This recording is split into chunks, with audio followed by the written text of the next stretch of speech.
بیوی نے غصے میں آ کر اپنے شوہر سے کہا کہ اگر تم مرد ہو تو مجھے طلاق دو، اب اور میں تمہارے ساتھ نہیں رہ سکتی، مرد ہو تو مجھے ابھی طلاق دو۔ عورت جذبات میں غصے میں آ کر یہ باتیں بول رہی ہے، اور وہ جو مرد ہے نا، وہ اس کی باتوں کو نظر انداز کر رہا ہے، صبر کر رہا ہے، خاموشی اختیار کی ہوئی ہے۔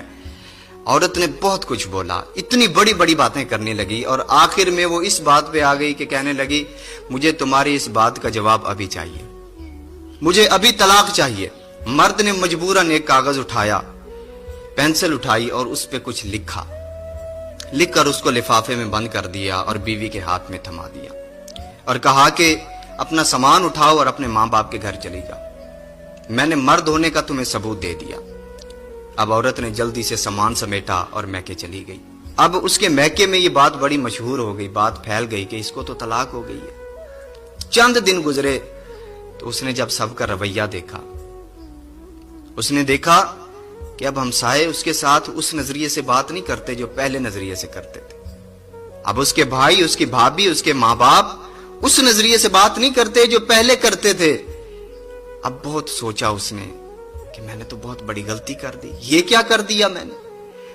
اب مجبور ہو کر اس نے اپنے شوہر کو کال لگائی۔ شوہر نے کال اٹھائی تو کہنے لگی کہ میں ناقص سمجھ کی تھی، میں کم عقل تھی، میں نے تمہیں مجبور کیا کہ تم مجھے طلاق دو۔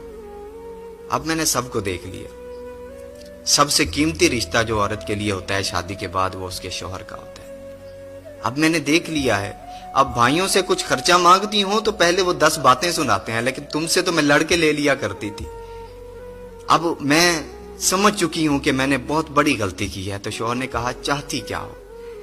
اس نے کہا کہ میں دوبارہ تمہارے پاس واپس آنا چاہتی ہوں۔ شوہر نے محسوس کر لیا کہ اب اس کو پچھتاوا ہو رہا ہے، اس نے سمجھ لیا کہ اس نے غلط کیا۔ تو شوہر نے کہا ٹھیک ہے، جو میں نے تمہیں لفافہ دیا تھا نا، اس میں جو تحریر ہے وہ لفافہ کھولو اور دیکھو میں نے کیا لکھا ہے۔ عورت نے سمجھا تھا کہ اس نے لکھا ہے میں تمہیں طلاق دیتا ہوں، طلاق دیتا ہوں، طلاق دیتا ہوں۔ اب اس عورت نے جو کاغذ اٹھایا نا، اس میں جو ورقہ تھا اس میں لکھا تھا کہ اے میری شریک حیات، تمہیں کیا لگا میں تمہیں طلاق دے دوں گا؟